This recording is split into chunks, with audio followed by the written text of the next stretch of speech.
Örgümü Dediniz kanalımdan dünyadaki tüm dostlara selamlar, sevgiler, saygılar. Örgümü Dediniz kanalıma hepiniz hoş geldiniz. Bu videomla sizlere görmüş olduğunuz bu güzel motifli ve altı da bu şekilde duran bluz yapımını anlatmak ve paylaşmak istiyorum. Umarım sever ve beğenirsiniz arkadaşlarım. Bu motiflerin yapımını daha önce anlatmıştım sizlere. Yukarıda i yazan yere basarsanız rahatlıkla bulabilirsiniz arkadaşlarım. Şimdi bunları değerlendirmek istedim ve şöyle 4 tane yaparak şöyle göstereyim. 4 tane yaparak alt kısmına da bu şekilde bir model uygulayarak bunun yapımını birazdan sizlere anlatacağım. Böyle güzel bir bluz çalışması meydana getirmiş oluyorsunuz arkadaşlarım, yapınca, bitirince.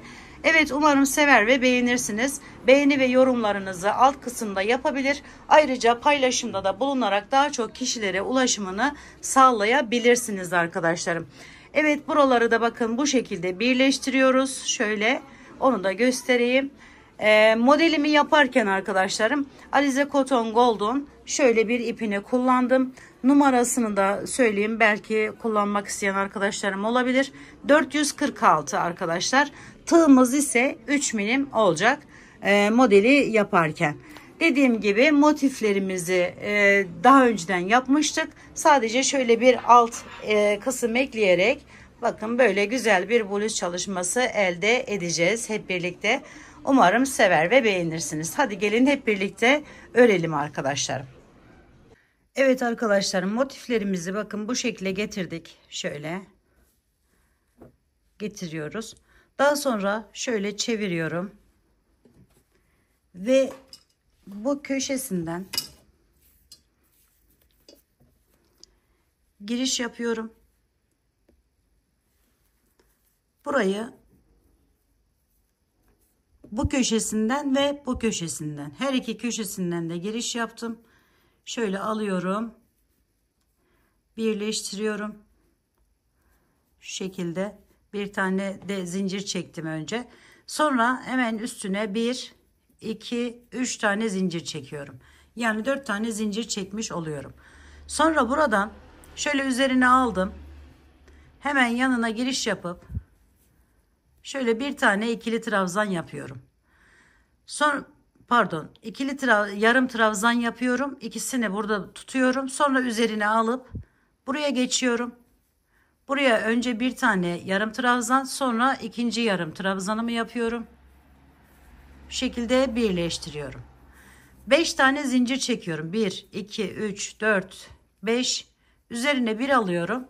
Aynı yerin içerisine arkadaşlarım, bakın şu yerin içerisinden giriş yapıyorum ve buraya şöyle 2 tane yarım trabzan yapıyorum. Burada topluyorum. Sonra üzerine alıp diğerine geçiyorum.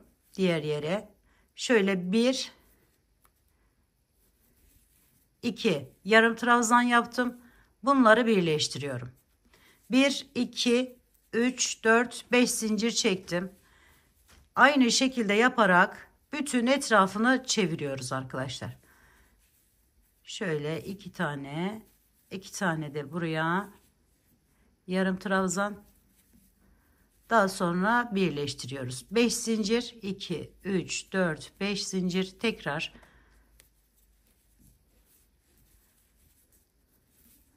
alt kısmını ben bu şekilde yapmak istedim. Siz dilediğiniz şekilde yapabilirsiniz. Ayrıca onu da söylemeden geçmeyeyim arkadaşlar. Bu şekilde yaparak bütün etrafını çeviriyoruz. 1 2 3 4 5.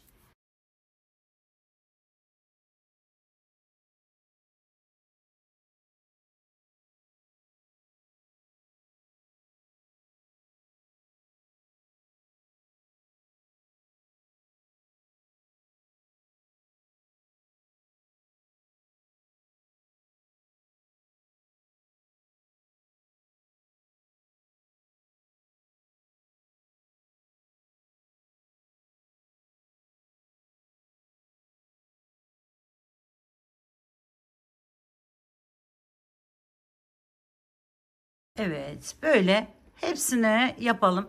Bu ortaya da aynı şekilde bir tane böyle yer yapacağız ve devam edeceğiz arkadaşlar.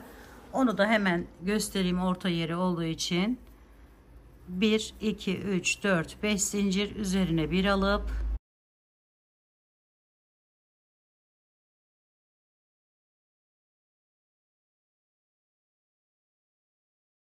bakın buradan aldım. 1 2 3 4 5,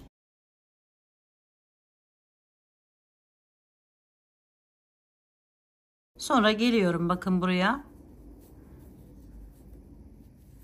birleştirdim. 1 2 3 4 5, burayı yaptım, iki taneyi. Tam orta yere geliyorum, ortayı da şöyle tutuyorum arkadaşlarım. Üzerine bir aldım. Şu birleşim yerinden yaparsanız daha güzel olur. İkisini birleştirdiğimiz yer. Şöyle giriş yaptım. 1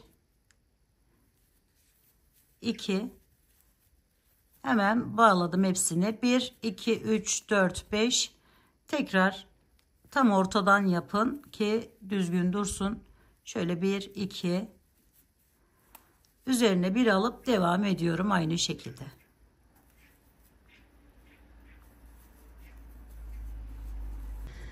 Evet, şimdi birinci sırayı bakın bu şekilde tamamladıktan sonra ikinci sıraya geçiş yapıyorum. Şöyle buradan yine 5 zincirimi çektim.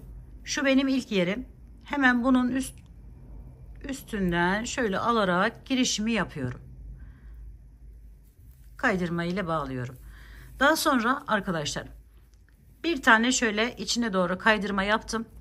Buraya 1 2 3 tane zincir çektim. Üzerine bir aldım. Aynı yere bir daha giriş yapıyorum ve yarım trabzan şeklinde yapıp bırakıyorum. Sonra üzerine bir alıyorum. Bu 5 tane olan boşluğa giriş yapıyorum. 1 2, sonra bunları yine birleştiriyorum.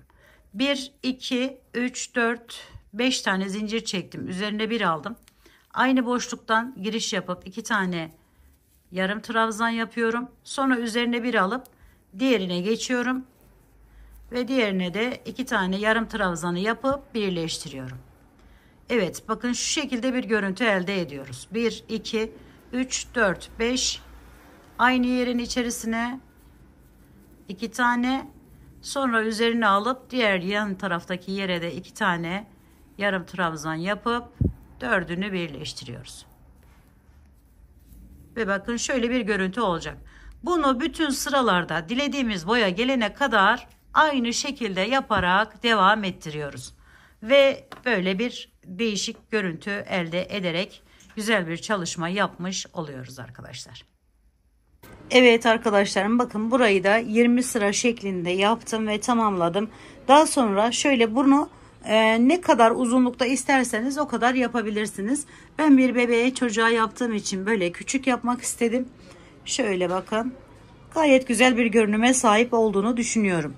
Şöyle 20 sıra şeklinde bu şekilde yerler yaptım. En ucuna da arkadaşlarım şu motifte kullandığımız şu kenardaki süslemelerden yaparak modelimizi tamamlamış olduk. Şöyle bakın, bir de ip taktım ki bu buradan böyle büzülsün diye ve bu güzelliğin yapımını tamamlamış olduk arkadaşlarım. Evet, umarım sevmiş ve beğenmişsinizdir. Yapacak olan arkadaşlarıma şimdiden kolaylıklar diliyorum. Örgümü dediniz kanalıma abone olmayı, beğenmeyi, yorum yapmayı, paylaşımda bulunmayı unutmazsanız çok mutlu olurum. Bir dahaki en farklı, en değişik örgü model, teknik ve tasarımlarında görüşmek üzere. Hoşça kalın, sağlıkla kalın, Allah'a emanet olun arkadaşlar.